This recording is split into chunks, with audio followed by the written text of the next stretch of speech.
Hello, folks. Welcome back to WW2TV. And while the coverage is still playing in the UK of the VE Day celebrations, although the actual VE Day is later in the week, the events are today.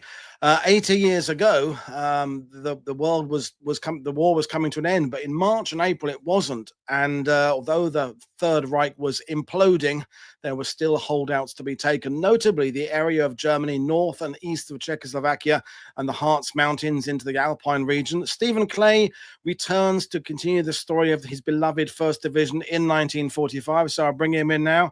Good afternoon, Steve. You well? I'm doing well. How about you? I'm good. So, yeah, so we're talking about this right as VE Day celebrations are happening this week, and as we talked about before, the kind of the weird thing about the last few weeks of the war is that with hindsight, it kind of sped to a conclusion quite quickly, really. I mean, after Hitler's death and what have you, but at the time, for units like the 1st Division, the end, it seemed close, but there was still a hell of a lot of fighting to go, wasn't there? So, you know, we now know it was only weeks, but at the time, I guess it probably still felt like months. Yeah, and that's one of the section. But I'll give you a little vignette today that kind of addresses that very issue that came up as I was preparing this podcast. It was, but it relates exactly what you're saying. Yeah, I mean, it's we have the benefit of understanding the timeline now because we know how all these events concluded. But back at the time, and as we talked about last time, the events of March, April, May, they kind of get whizzed past a little bit in historiography. We kind of take our foot off the gas. But anyway, let's talk about it. So tell me when to nudge on the slides. But we're looking at the 1st Division, who, if anyone deserved a bit of a break from the front line, the 1st Division probably did. But here they are. They're still in the vanguard. In fact, it's kind of interesting because the last podcast we finished up with the capture of Bonn. And the division gets a very short break, and then gets a new mission, which is going to evolve into going to Harz Mountain. They're not originally supposed to go that direction, but that's essentially what's going to happen. And I'll explain all that as we go along here. This kind of gives your audience what I'm going to be talking about today. A little bit about the 1st Division leadership. Just one slide, won't take very long. The background to the operations of Harz Mountain, just starting with the capture of Bonn. I'm not going to recover all that. I'll start after Bonn. How the 1st Division ends up getting involved in surrounding the Ruhr pocket. Then the first major thing that they do beyond that is the crossing of the Weser River, and then the advance of the Harz Mountains, and finally what the plan was for clearing what becomes known as the Alpine Fortress or the Harz Mountains, then the actual attack, and then a summary. We'll finish up moving the division down to Selb, just on the border of Czechoslovakia for the final podcast, where I'll talk about what the division does there for a few days. Okay, so these are the key leaders of the 1st Division. Not much change from the previous podcast. The only real change is John Seitz gets moved up to be an assistant division commander somewhere. I don't remember where. And then one of the battalion commanders, Colonel Frank Murdoch, ends up taking over 26th Infantry. But other than that, everything's pretty much the same as it was. Good, solid leadership team, and they're going to take the division through the next next phase here. Okay, so what is the new mission? Well, first of all, so let me go back for just a moment. Back to Bonn. They capture the city of Bonn 8-9 March, and after they've captured it, the division gets moved to an assembly area where they go into what I've talked about before, which is this is a learning organization. They don't spend the time sitting around, having barbecues and whatever. They go right back into the training mode. And a couple of key events takes place in this assembly area. First of all, the division gets switched over to the 7th Corps under Lightning Bill Collins, and they'll end up doing this mission under the 7th Corps. The other thing is this kind of interesting, and this goes into this training and integration thing is, there's a book that I'm sure a number of your audience members are familiar with. It's called The 90 Division Gamble. Mm. And it deals with the U.S. Army's decision to go from what they thought they were going to originally develop or create, which is a 215 division army, down to 90 divisions. And I won't get into the details of why that is, but they cut it less than half, and that's what we're going to fight the war with, is those 90 divisions. Well, we even have a hard time trying to maintain, by this time of the war especially, maintain the personnel that you needed and get them over there into these divisions. And so by this time of the war, you've got, it is kind of winding down, as you mentioned. There are some aspects to it that have changed, and one of which is things like the Luftwaffe. It hardly exists any longer. Well, you don't need a whole buttload of anti-aircraft artillery battalions, and so some of those AAA units are being converted into infantry. You don't need as many engineer outfits. You don't need as many quartermaster truck companies. Well, interestingly enough, a number of those types of organizations were also segregated African American units. And so what happens is the Army goes to these units and say, hey, look, we're going to disband these outfits, going to transfer to other places, but we need volunteers to go fight for the infantry. And interestingly enough, over 5,000 of these men volunteered to become infantrymen. And on the 11th of March, in this assembly area, 3 black platoons arrived in the 1st Division. There's one platoon package for each of the 3 regiments. And they start the process of integrating these guys into the infantry. And,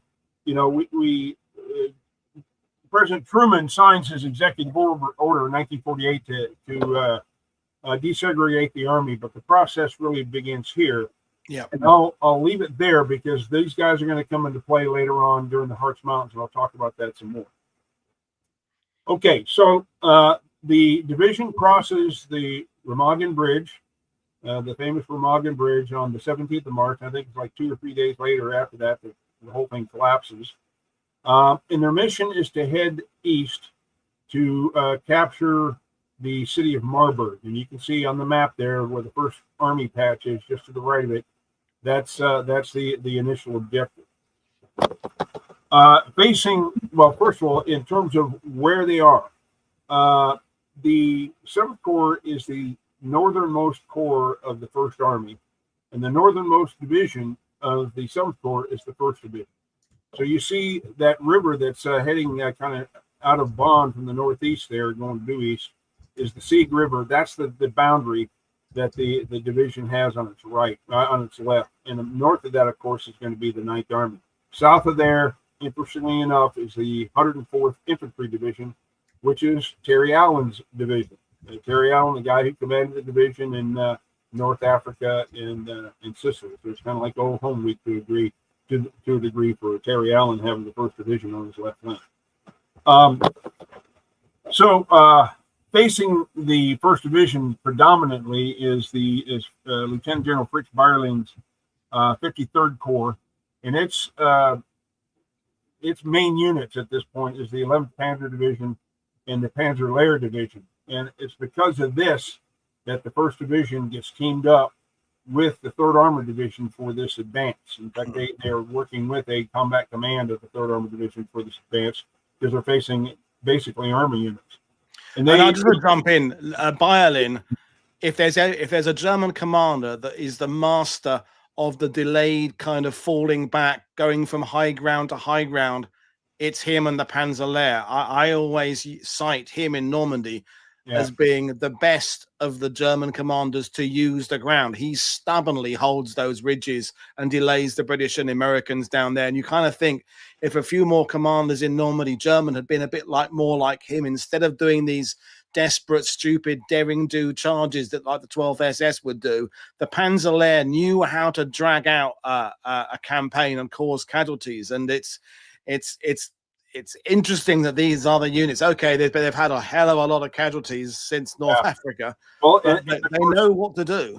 That's, one of the themes of this part of the war is, Bayerling was a master at doing that, but having the resources to do it well now it's not there. No. What you're going to see is a relatively not a a rapid advance, but a very thorough, methodical advance where the U.S. Army is really kind of pushing units back, and they're not going to be able to hold them very long. Yeah. The division begins its advance on the 20th of March. The rest of the army begins its advance on the 25th of March. And they're advancing in terrain that is not, it's similar to what I described between the Roer and the Rhine, which is flat, open farmland, very little trees. Here, it's very similar, except for the fact that it's similar in the sense that there's a lot of little villages, not so many big towns, a lot of little villages, farmland, but there are more forests, there are more villages, and it starts to become hillier, as you can see on the map there. Not mountains yet, but it's going to be hilly. And so the terrain is a little more difficult, but because they're operating with the 3rd Armored Division, and the 3rd Armored Division is punching forward, they're kicking stuff out of the way, and the division's kind of following along to provide them infantry support as needed. They're going to be able to move fairly reasonably quickly.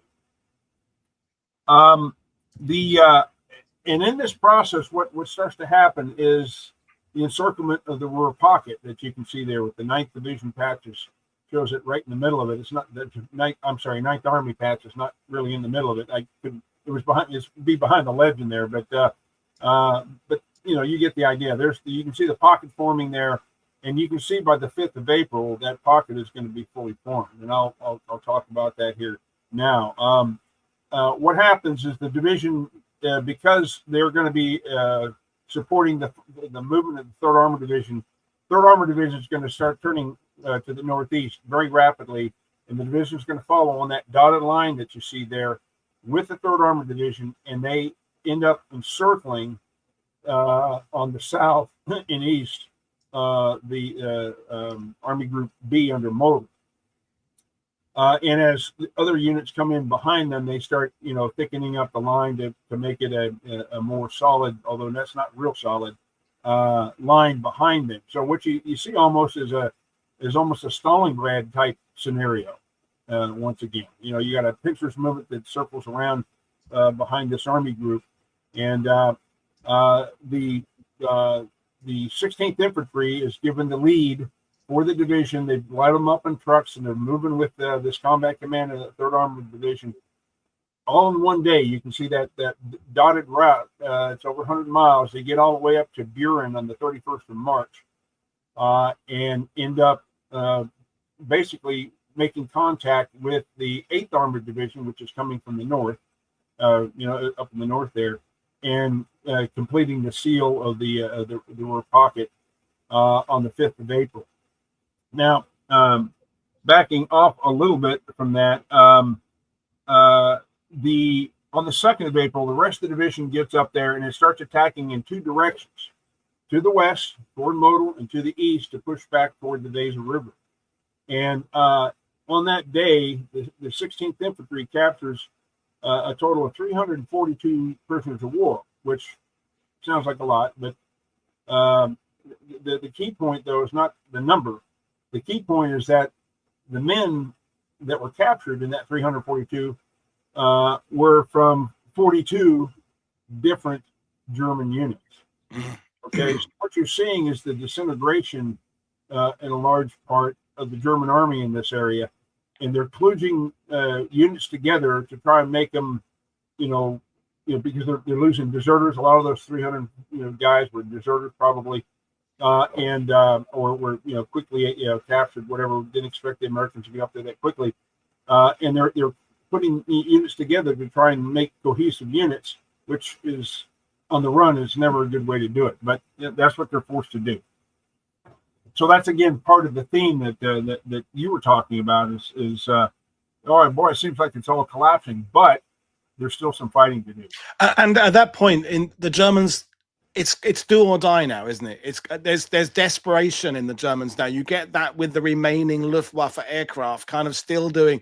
At this point, they're going to land on an airfield with no one to no fuel to put in it, no spare equipment. So they might as well just do an all-out, all guns blazing attack. So it's the Allies had kind of got used to the ETO of a kind of predictability about the Germans. They'll counterattack, they'll fall back, they'll do.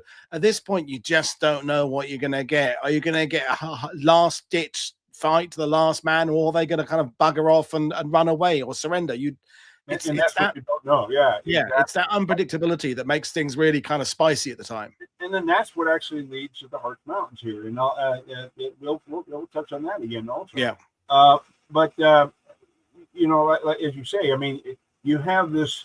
I haven't done a study on this. I'd be curious to know if anybody has, but I think what you start having is once the Allies are able to get across the Rhine, you start having a lot of Germans, not only the soldiers, but a lot of the leaders are starting to say, what's the point of all this? We're not going to be, other than, holding on long enough that I can surrender to the Americans as opposed to have to go, surrender to the Russians. And you know that story. I mean, I'll talk about that in the last episode. But anyway, so you've got this effort to attack in two directions. On the 3rd of April, General Hodges, the First Army commander, says, okay, the 3 Corps, 18th Airborne Corps, I want you to continue to attack toward the Ruhr. 5th Corps, 7th Corps, you're going to go in the other direction, and we're going to attack toward the Harz Mountains. Because, oh, by the way, we just got this mission that we are going to get the mission to clear the Harz Mountains. So if you look at the trajectory over to Marburg, and if you gone east from there, you wouldn't have gone to the Harz Mountains. Now, the First Army is getting that mission, and lo and behold, the First Infantry Division is going to get the lion's share of that mission. And I'll explain why that is here in a bit as well. Okay, so on the 4th of April, Montgomery releases Simpson's 9th Army back to the 12th Army Group, and Bradley's 12th Army Group at that point becomes the main effort on the Western Front again. The 5th of April, General Andrus orders the 16th Infantry once again to take the lead, move to the Weser River, and recon it and prepare to conduct an amphibious operation across the river. And then the rest of the division would follow. Just to explain, they actually get up there, and the 16th Infantry does, on the 6th of April. The rest of the division gets up there, part of the 6th and part of the 7th. They conduct their recon and to determine where the crossing is going to be. The 16th and 18th are both going to make the crossings. The 26th will be in reserve, and the 16th will cross at a place called Furstenberg. If you can go back to one slide real quick, so I can refer off the you'll see up there, kind of in the north center mass. There's an explosion. It says Furstenberg. Right in there is where the crossing is going to take place. 16th will cross almost across from Furstenberg, and then 18th will cross to the south of that. To explain the Weser River, you can go ahead and go to the next slide. You can see in the picture here, it's pretty wide river, not quite as wide as the Rhine, not as challenging as the Rhine in its way, but it's still pretty good size stream that they got to get across. And I'll talk about the pictures in a moment. There's very few bridges along the Weser under peacetime circumstances, but all the ones that were there are all blown. So that's why they have to do this amphibious operation to get across. Okay, so as I said, they're gonna do it in these assault boats, very reminiscent of A Bridge Too Far, if you remember that scene in A Bridge Too Far. The crossing is supposed to take place the early in the morning of the 8th at night. 18th crosses first because there's only enough boats to get one regiment at a time across, and then they shift the boats up to the 16th. Well, 18th gets across, no problem, but there was a delay in the engineers getting the boats up to the 16th. So the 16th ends up making its crossing during daylight hours, and that's what you see in these photographs here. The crossings, as I say, go pretty much according to plan, except for the 16th crosses in the daylight hours. The 18th has a bit of a fight in a town called look it up here. Lauenford, I guess is the way it's pronounced. Back up again. I got to talk about that. Sorry. The real quick.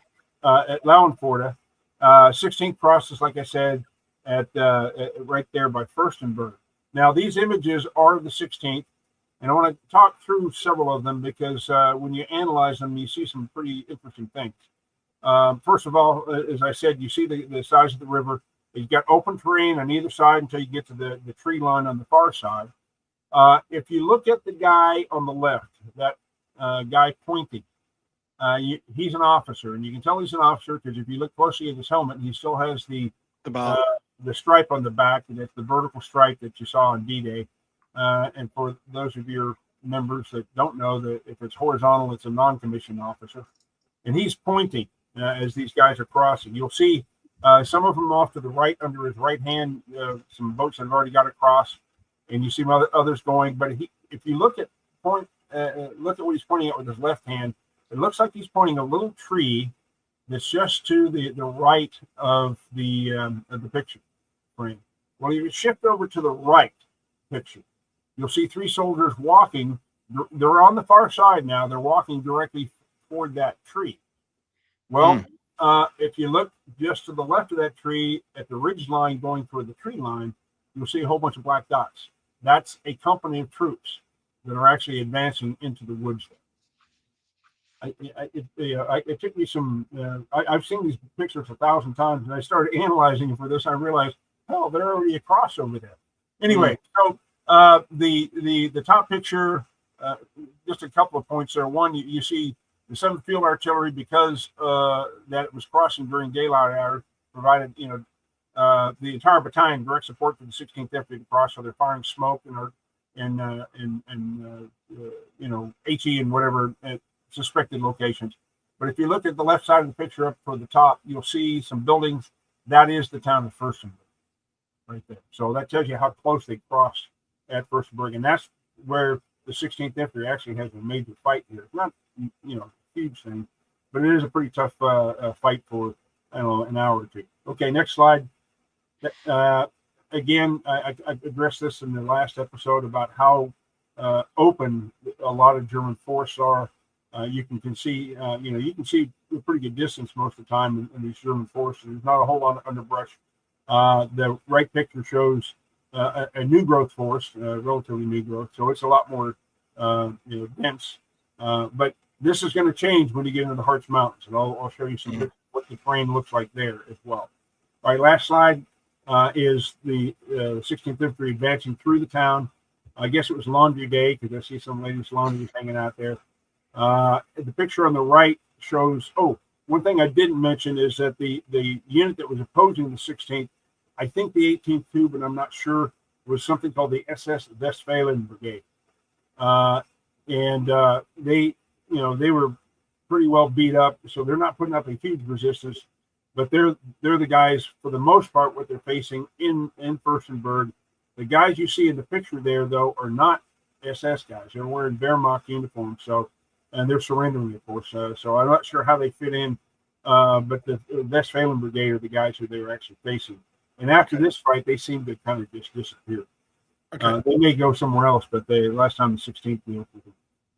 Okay, so they get across the Weser, and the next mission, of course, is to clear the Harz Mountains. Now, let me talk about that here for a moment.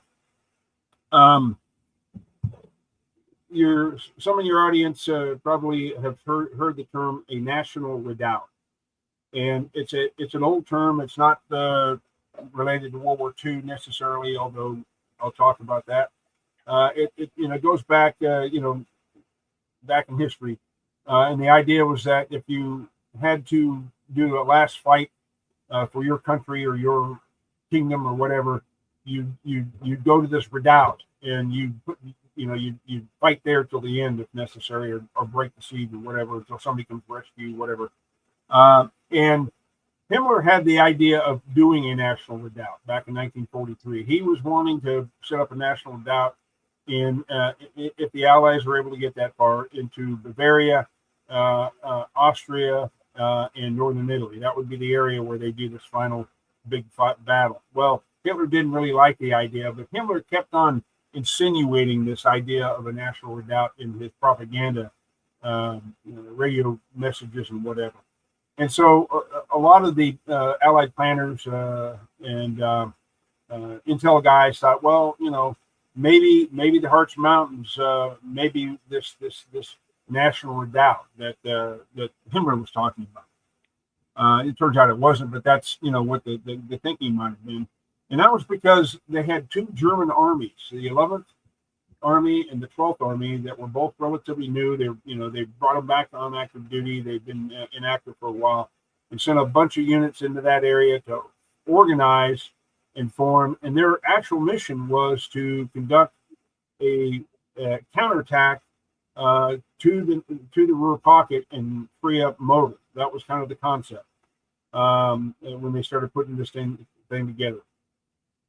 It was almost like, again, Stalingrad. You had Operation Wintergewitter with Van Manstein, however you pronounce it, I guess. But it's also a psychological thing for the German people, isn't it? It's like him promising the wonder weapons. It's like giving them almost a false hope of, well, don't worry, we're going to have this special Alpine fortress. I mean, I know there was, as we're talking about, there were these last holdout positions, but it's also part of his, frankly, by this point in the war, mostly hollow promises, still trying to polish his loyal people that there's some rabbit he can pull out of the hat to save everybody. Absolutely. That's what he does for a job, lie to the people, Yeah. He was particularly good at that. Yeah.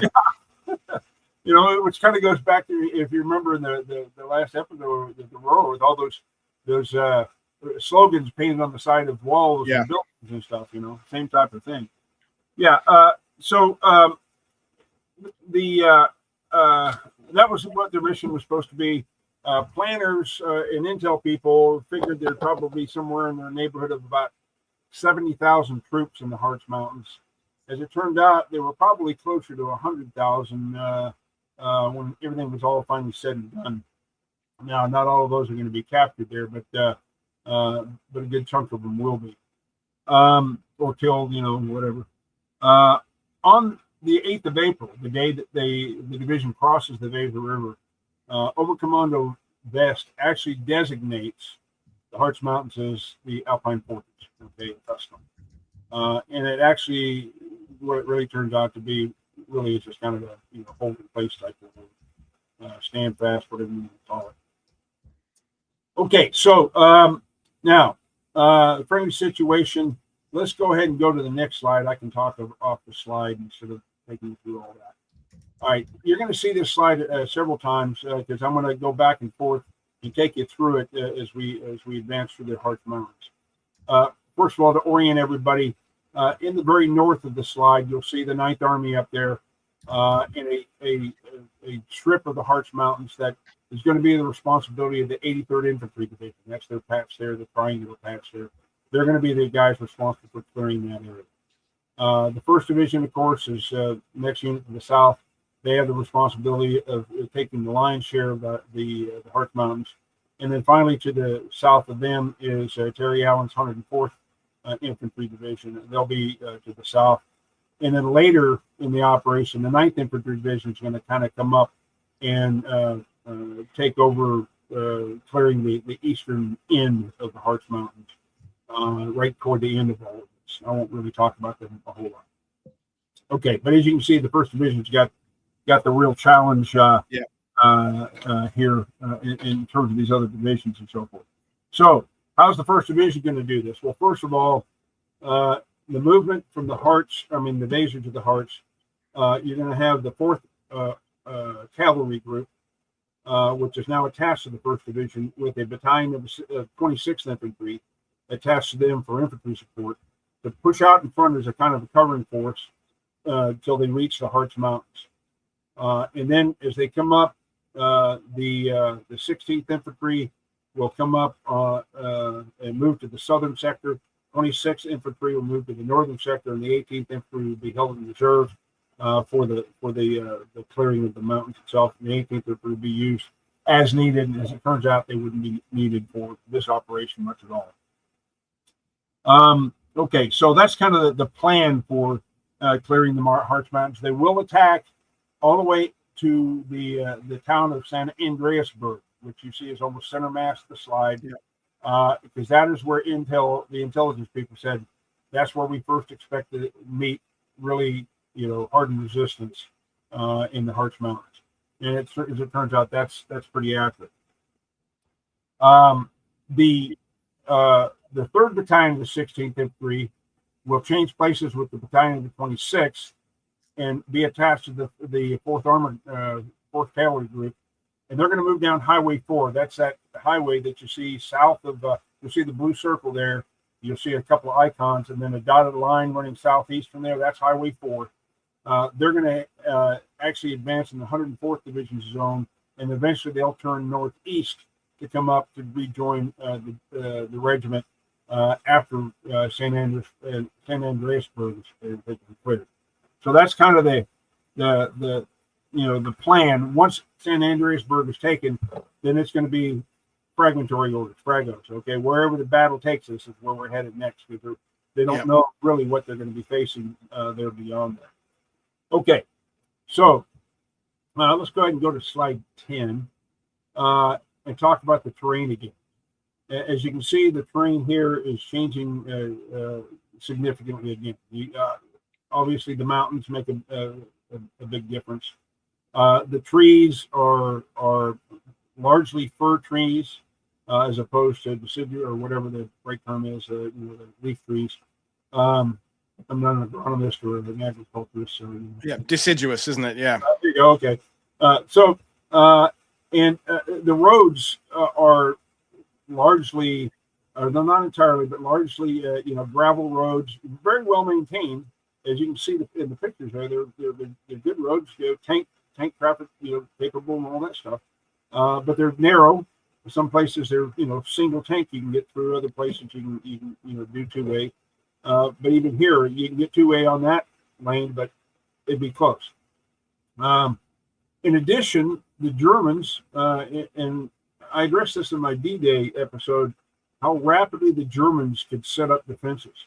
Now, yes. Their mission is to head to the Ruhr pocket. Well, they're told on the 8th of April that you're gonna stand fast. Basically, you're gonna set up this festung in the Harz Mountain. They immediately go to cutting down trees. You can see the abattis there in the upper right-hand photograph where they block the roads.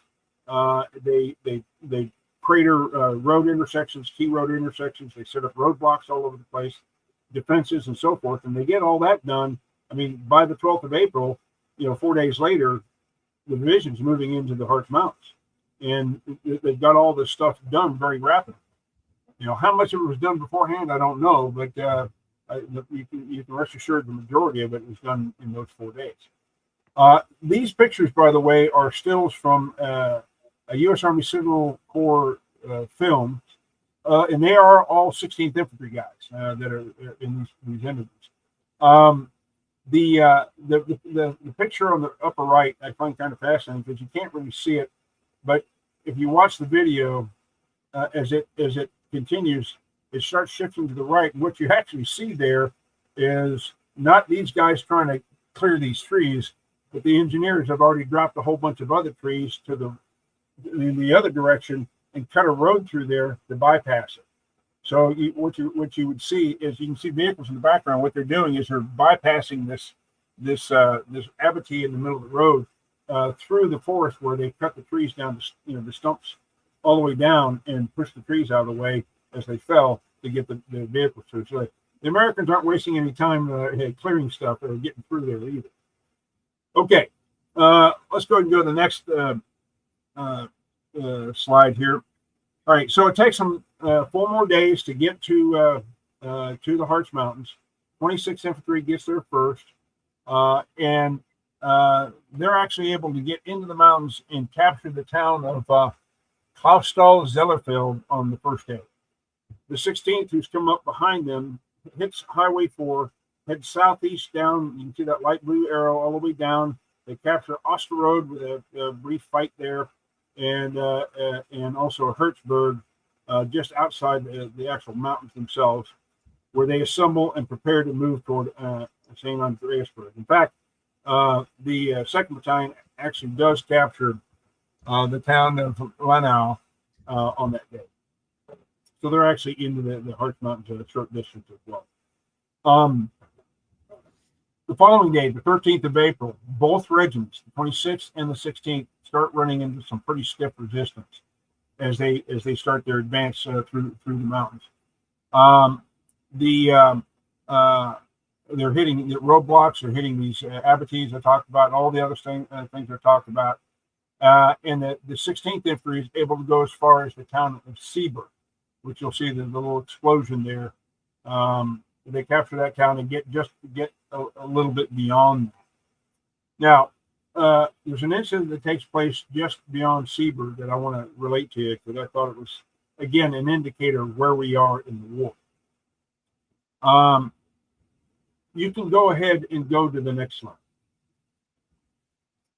All right, so what happens is your audience will most likely know a guy by the name of Corporal Sammy Fuller. Sammy Fuller was the director and producer of the movie The Big Red One with Lee Marvin. He is a rifleman, a corporal actually, in B Company at this time, and he wrote a book called The Third Phase, and he relates the story where after they captured Seeberg, the guys are starting to talk about, hell, the war's got to be over here soon. These guys are on their last leg, yada yada yada, and the squad leader says, "Shut up, guys! Don't say that crap. The war ain't over till it's over. You got to stay on the ball. You got to stay alert because nobody wants to be the last guy to die in the war. Okay, so stay alert. Keep your eye on the ball. As if we're still fighting a major fight." Well, a little while later, Fuller's talking to this guy, one of the other soldiers, about whatever they're talking about, and lo and behold, a shot rings out, whizzes right past Fuller and hits this guy dead in the chest, kills him instantly. Everybody goes to ground, and they start, trying to figure out where the shot came from. And Fuller says he looked up on this ridgeline and he sees what he described as a castle. I guess it was probably like a chateau, but a big house of some kind, but a big building. And they determined that's where the shot came from. So the squad, uses the terrain, and they move around, and they're actually able to get around up on the ridgeline and into the front of the house because they were facing the backside of the house. And as they get up there, the doors open. They get into the building very quietly, and they hear another shot ring up. And they realize this guy is up on the second floor. So they very quietly get up there, and the lead guy gets to the room where this guy is at. He busts in and bursts toward this guy, grabs him, and pulls a Mauser 98 rifle from him. Pulls out a bolt action rifle. And then they realize once they've got it, this guy's a 10-year-old kid. And he's wearing a uniform, and he's got a Hitlerjugend armband on his arm. Well,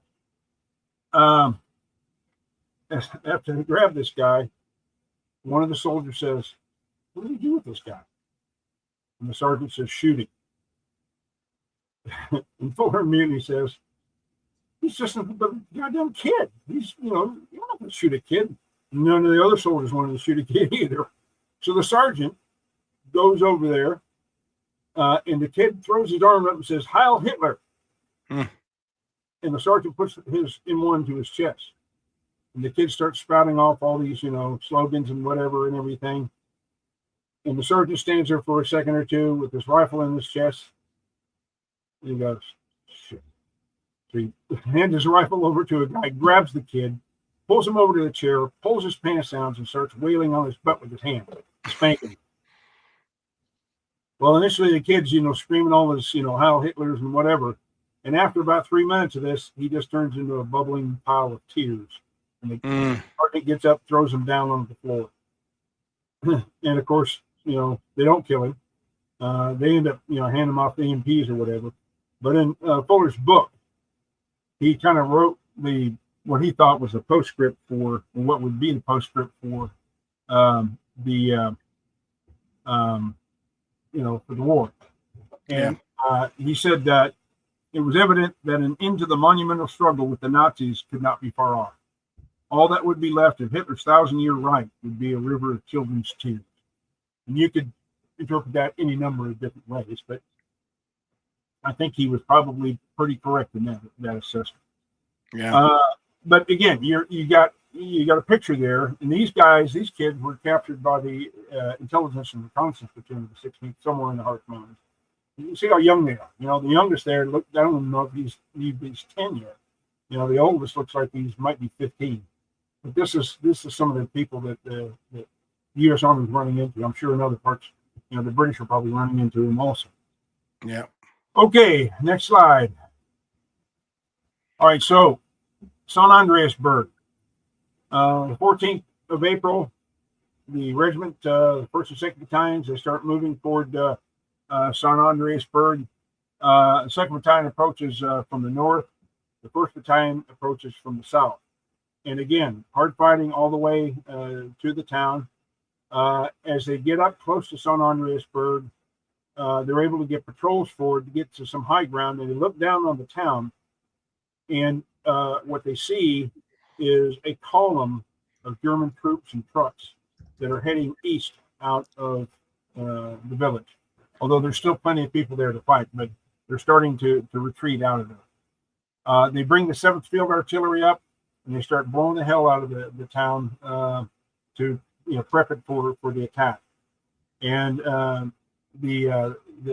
like I say, the 2 battalions kind of do a bit of a pincer's movement on the town, and it's like a mini Stalingrad, much smaller, of course. But the town is rubbled. They're having to clear house to house, and it's a pretty tough fight. The regiment sustained quite a few casualties, as of course do the Germans as well. And in fact, this is the heaviest fighting that the 1st Division has had since they left the Rhine River 5 weeks before. Mm. Okay, so they complete the capture of St. Andreasburg, and let's go ahead to these are images from St. Andreasburg. By the way, in the first picture that you see there, you'll see some infantrymen supporting a couple of tanks, the 745th Tank Battalion. That's the battalion that's typically attached to the division. And you'll see some houses up on the hill. Well, interestingly enough, those houses are still there, really not surprisingly, really. The one difference is that there's a hell of a lot more trees up there now than there was in 1945. It's all treed in now, but very, very, very pretty up there. The lower right image kind of gives you an idea of that looks like Stalingrad, man. That's what they were fighting through for a lot of the town. Next slide. And some more of the images of the main part of the town where the fighting takes place. Not much happens up on the hill. That hill is probably where at least some of the OPs got into to be able to see the column moving out to the east of town. Okay, so they take St. Andreasburg, and the same day that they take, so actually they get just past St. Andreasburg. The same day or the following day, I can't remember. The 26th Infantry will go up to the northern part of the slide there. You'll see the blue line. The 26th Infantry is following. Well, one battalion of the 26th starts hooking to the southeast, and they cross over into the 16th Infantry zone, and they capture a town called Braunlege, which they weren't supposed to, but that's okay. It saved the 16th Infantry the hassle capturing that town.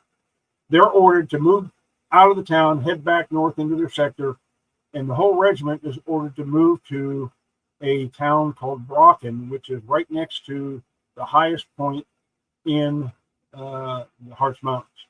Yeah. When they get up there, they go into an assembly area, and one of the battalions sends out a small OP, I'm sure several, but a small element, 4 or 6 people, whatever it is, to set up an OP.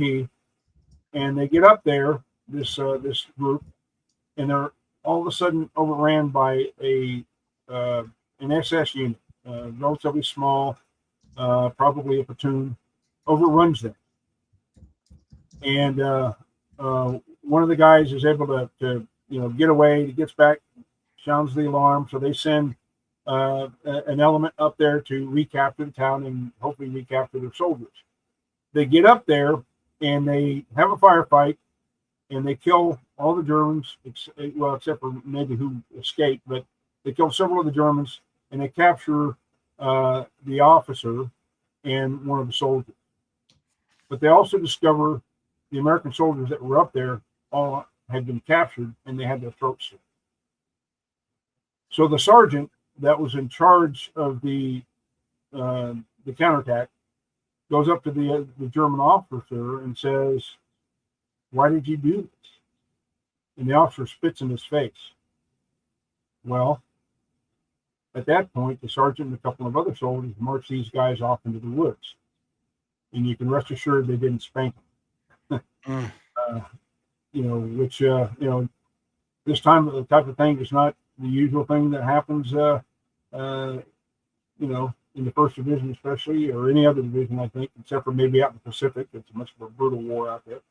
But things like this happen, and you let your frustrations get the better of you at times. Yeah, absolutely. And of course, the SS was kind of known for that themselves. So. All right, so the following day is the day that the 4th Cavalry Group and the 3rd Battalion, 16th Infantry turns off of Highway 4. They start heading northeast, as you can see there on that blue dotted line. They get as far as Elrich.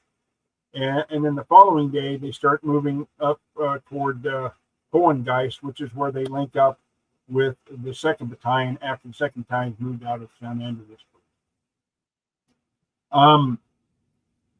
And they link up there at that town called Beneckenstein, is where the 3rd Battalion links up at.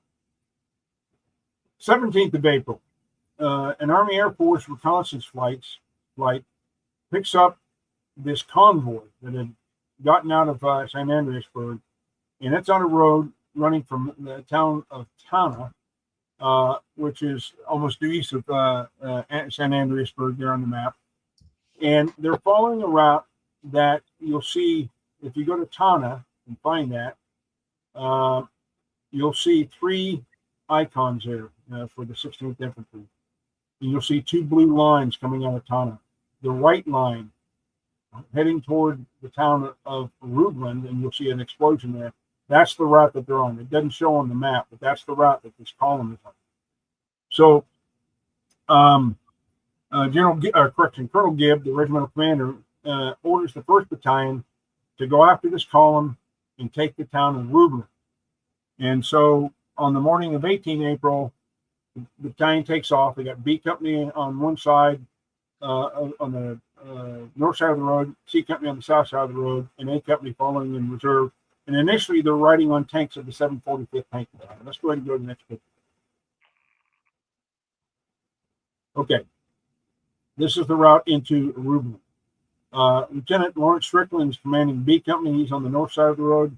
Captain John Likas is on the south side of the road. By the way, Likas is the guy, if you remember back from the capture of Bonn, he's the guy who sets up CP and Beethoven's right, yeah. house that Beethoven was born in. That's the guy. He's still commanding C Company at this point. Anyway, they're moving down the road, and of course, as you can see the little red X's on the road there, they're hitting these roadblocks. They're hitting a couple of craters in the roads and so forth. And Strickland decides he's going to try to take his company across country toward Rubland, let them continue to follow the road. Let's like the snow. He says, Roger. And he starts, and he gets, as you can see there, he gets to a hilltop. And as they get up to that hilltop, they run into a German unit down below off the hilltop, but they're apparently dug in a defensive position. And they have a bit of a firefight there, and Strickland is killed. At that point, Lieutenant Hanna, the executive officer, takes charge of the company, picks up has the body picked up, brought back to the road. He contacts Lycus and says, "Hey, you can't get through that way. We're going to go with you up the road." And they continue to move down the road. And as they do so, as you can see, they hit a series of these roadblocks where each one of them are running into the fairly significant firefights to clear them. They finally get to the turnoff toward the town of Rubland, there where they head north, and they run into two roadblocks there and have a pretty good fight. Clear out those roadblocks and continue to move toward Rubland, and they're not very far down the road when, lo and behold, 144 German soldiers come marching down the road, hands held up, and they're all surrendered. They have to stop, take charge of those guys, move them back to the rear, and they continue the advance, and they get not very far much further when, lo and behold, they run into the convoy parked in a motor park in the woods, and the vehicles are camouflaged. So they have to stop, clear that. They capture a number of soldiers there that were, guards or whatever, but not many other soldiers were there with those vehicles. So they capture all these vehicles and so forth as well. They continue to move, and they reach the edge of town about 18:30, 6:30 in the evening. But before I talk about what happens next, let's go to the next slide. Yeah. And it's just worth reminding ourselves again that in the last few minutes, you've talked about 10-year-old kids who are fanatical, guys who walk down the road with their hands in the air for the Germans, and all sorts of in between that. It's that unpredictability of what these little pockets of Germans that are kind of organized, but they're kind of ad hoc. Until you put pressure on them and start, putting, fire down range, so to speak, you have no idea how they're going to react at this point, do you? No, exactly. And I think that sergeant's advice was a good one, guys. Yeah. It ain't over till it's over. Yeah, just treat every situation as if it's going to be the worst. And if it ends up being okay, fine. But yeah. Anyway, back to you. Yeah, well, the first photograph, of course, is that, by the way, and I suspect that a couple of other earlier photographs from that video, I think this picture is taken during that same time. And this is actually the road to Rubland right here, that dirt road. And you can see off to the right there a picture of some of the trucks that were captured in the woods. And you see some camouflage on them and everything, just to kind of give your audience a visual picture of what this looked like. Okay, so let's go ahead and move on to the next picture. And I included these to give you a little better idea of what you're going to see on the map, which comes next. The first picture is taken from high ground, looking down on Rubland toward the west. And this is the area that C Company will attack through. And they're going to attack on the picture from left to right. So you can see that high ground off to the left. They're actually going to come around that high ground and get to the bridge that you see across the Weser River there. That's the large bridge. That's a 2-lane bridge there. And then right next to it is the train station. And you'll see that train station again here in a little while. But that's how the C Company's that's the area they're going to attack through and clear the town that you see down there. I had a question, Steve, about whether or not they can call upon close air support for this kind of part of the campaign. I suspect they could call upon it. There's no indication that they did. But at any given time, you have aircraft that are going out to conduct specific strikes, and then you have other aircraft that are out there kind of doing target of opportunity missions, like the P-47 frequently. And if you can get a hold of if your air controller that's with you can get a hold of, 4 planes and say, hey, come in, and this is where they are out, strafe them, whatever. Or maybe they might even have some, lighter bombs on them that they could drop bombs on. They could do that as well. But there was no indication that there was any air strikes. And I mean, it's a massive rabbit hole. But the members of like the 16th or the 18th that have been fighting since North Africa, to the ability to bring in air power by 45 compared to what they'd experienced 3 years earlier, it's kind of revolution, isn't it? I mean, I'm not saying there was no air support in the war, but it's the communication that has improved, isn't it? It's the ability to have those radio sets embedded. There's someone up there. There's someone that must have seemed like, like the people who first watched the Wright brothers flying. I mean, for those veterans, it would have, how many things have, okay, the core job of an infantryman hasn't changed in 3 years, but the tools in the toolbox and the ability to bring them to bear have come on massively in those few years.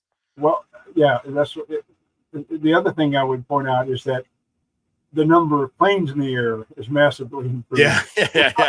and the few number of enemy aircraft as well. It's all changed. Yeah. So, by this time it really is a fait accompli. Okay, so the right hand picture is the B Company area. Now they would be attacking from the right to left in this picture, and you can see a small bridge down there. That's a 1-lane bridge that they're going to attack across to clear the rest of the town. So that's to kind of give you a visual image of what it looks like on the map. And you can see this is not easy terrain. The Germans are in the town and they're on the high ground, and you got to go up and get them. So here's the map of the town, and you've got C Company that is coming up. They actually leave the road and go cross country for a short distance. Because that road, as you can see, goes way off to the east, and it comes back. They decided to just go straight, leave the road at a bend, and they come straight toward the town, more or less. C Company heads for that dual lane bridge, and they start having contact there. Well, actually, they are actually having contact. You can see where the icon is for C Company, that hill. You saw that in the picture. They're coming around that hill, but they start actually having contact with the Germans where that hill is. But they clear those guys, they get across the bridge, and they start clearing the town, not only toward the east, like you see there, but they're also moving up that ridge line as well to clear out any Germans that might be defending up in that area. And they do clear the east side of the town and get up on the high ground to set up for any type of counterattacks, because there are some German soldiers that are able to escape east down the Bode River Road there that you see there. Not many of them, but there is some guys that are trying to get out that way. B Company comes up, and they're on a slider ridge, but they can look down. They can see that little piece of town, and the lead platoon is this black platoon, this African American platoon. They're the guys that are getting the mission to take the bridge. So they're in the lead. They clear that little piece of town to the south of the river. They get it across the bridge, sustain a number of casualties, of course, set up overwatch positions, and then the other platoons come in behind them and start spreading out and clearing the town and get up on the high ground that you can see there to clear the Germans off. And by about 9:30 that evening, they've secured the town. The interesting thing about this fight is that after they cleared the town, during which they captured a good number of German soldiers, other German soldiers come in and surrender as well. So ultimately, they gather up about 800 German soldiers in this fight, and I think pretty much I'm pretty sure that it includes those guys that were captured. They surrendered 140 there, the guys and then whatever they captured in town, and whoever came in to surrender afterwards. Let's go ahead and go to the next picture. I've done quite a bit of effort, I'll put it that way, to research these guys because they are kind of a unique part of the regimental history.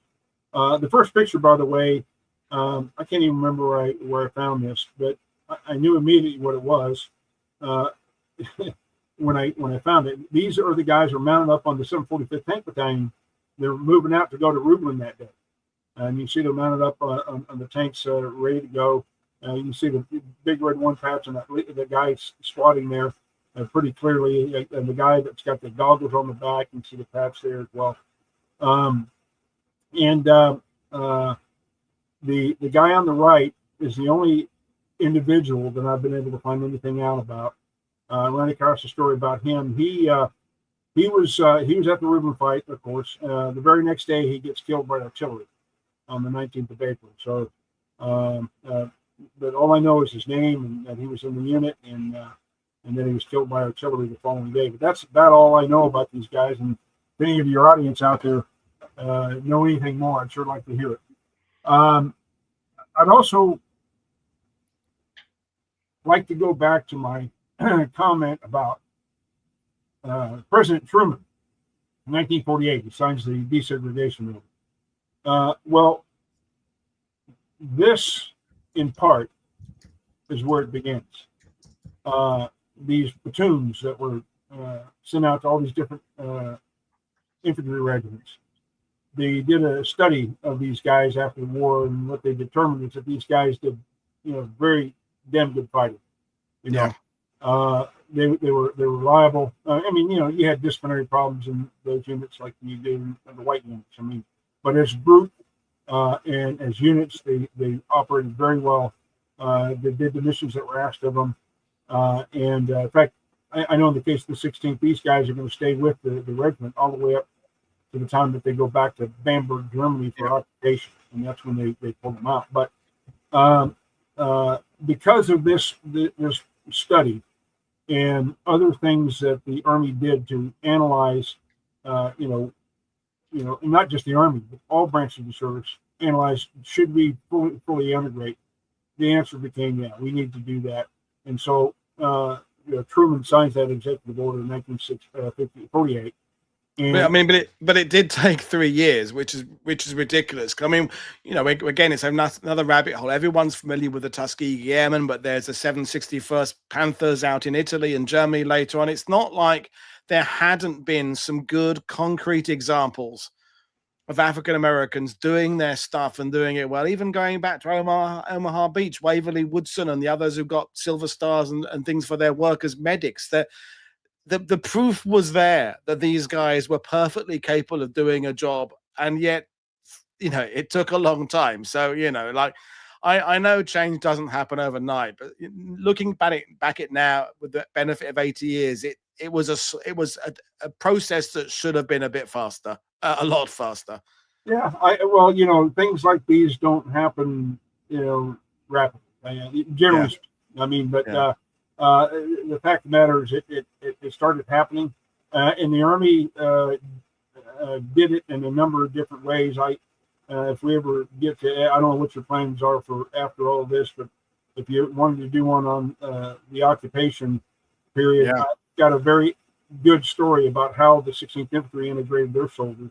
Yeah, I mean, you can even look and say the military are actually the first to break down some barriers, because the old adage of once you've bled with someone, it doesn't really matter. So the Latinos and the whites and blacks who fought together, there's that brotherhood, isn't there? So you could argue that actually in combat builds those bonds quicker than perhaps in civilian life. Yeah. But it is. The other thing, Paul, is something that it's not going to come as a surprise to anybody, but it's something I think needs to be mentioned, and that is, there were some African American units that didn't perform well. But when you go back and you study that, why was that? It was always because of poor leadership. Poor leadership and people not trusting them, not training them properly, and motivation. If you treat people like shit, and then you expect them to respond better. There's a lot of angles to this that get overlooked, aren't they?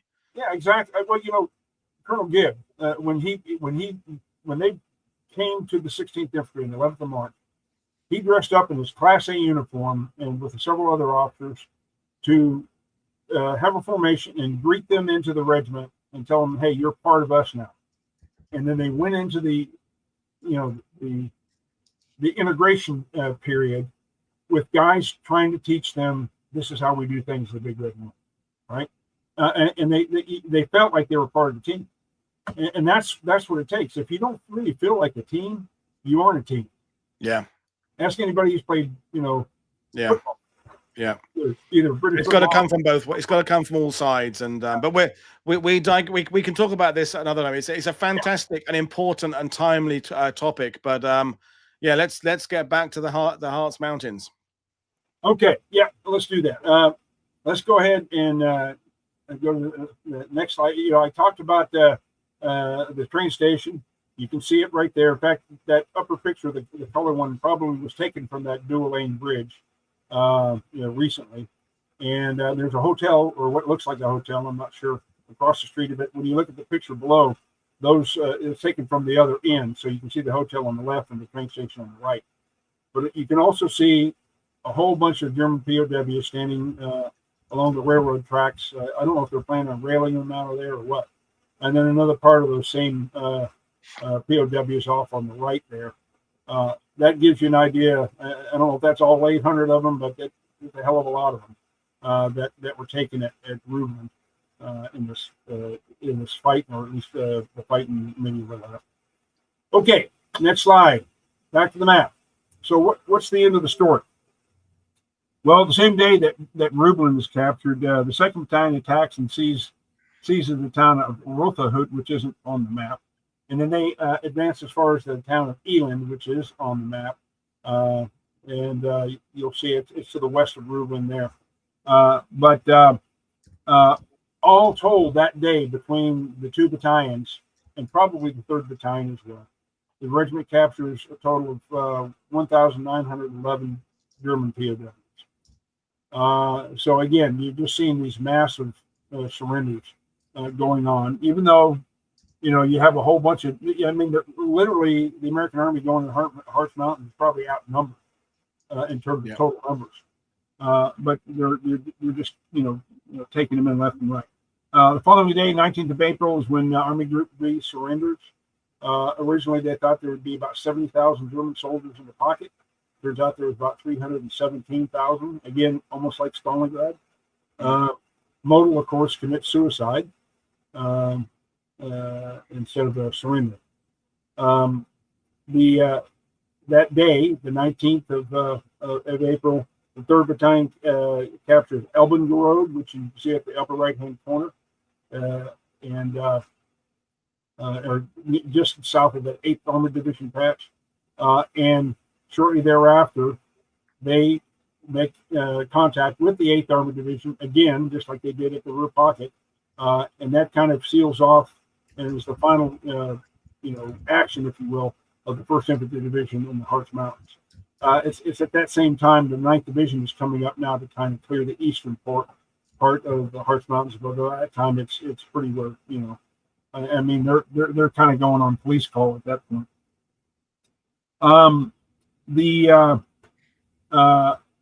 Once again, I would refer back to the previous episode where I showed everybody a picture of the 60,000 German prisoner of war captured by the 1st Division in World War II. Well, in the Harz Mountains, go to the next slide. No. There we go. We're up to 100,000. So in 5 weeks, the 1st Division captures 40,000 enemy POWs. Okay. Again, a very strong indicator of, it's over, but it ain't over. There are still people dying and so forth. And this is the guy who is the 100,000th prisoner of war. And I have to say, I would say if you look at it pretty closely, he looks kind of happy that he's there. Well, at this point, you're just glad to be captured by the Americans, not the Soviets, aren't you? You're gonna get captured. It's a matter of who does it, I think. So, yeah. Okay, final slide, or second to final slide. All right, so on the 24th of April, the 1st Division by this time is in assembly areas around a town called Blankenburg. You see up at the top there, and they've got orders to move on trucks all the way south down to the city of Selb, Germany, which is right on the Czechoslovakian border. And they make that move over a several-day movement, and they get down there. And once they get down there, they are relieved from the 1st Army, and they're attached to George Patton's 3rd Army for the final phase of World War II for the 1st Division. And I will talk about that in the final episode and what goes on there. And that concludes my presentation. Well, brilliant stuff as always. And just a reminder that you kind of casually threw in there that one more country to go. There's still Czechoslovakia to go. I don't know how many countries the First Division passed through in World War II, but it was enough to get a few stamps in their passports if for some of the veteran guys. And it's, as we said at the beginning, it's that realization that we're really close to the end of the war now, and yet there's still another campaign to go. And sure, it's not going to be with the peril and quite the uncertainty of Husky or something like that, but it's always comes down to boots on the ground. Some poor son of a bitch has to walk into a place with a rifle in front of him and hope he doesn't get shot, and that's still happening in the last hours, certainly days of the war. Yeah, exactly. Yep. Yeah. Well, we'll look forward to speaking to you again another time. Tomorrow, folks, we have a fantastic show about aerial reconnaissance within the 8th Air Force. Colonel James Goodwin Hall, his grandson, is coming on about with the book he wrote about his grandfather. That's coming up. Then I've got my VE-Day call-in show later in the week. Then I'm off to London to speak at a conference. As always, click, like, and subscribe. But right now, this is Paul Woodadge saying, enjoy the rest of your Monday, everybody. Cheers, everybody. Bye.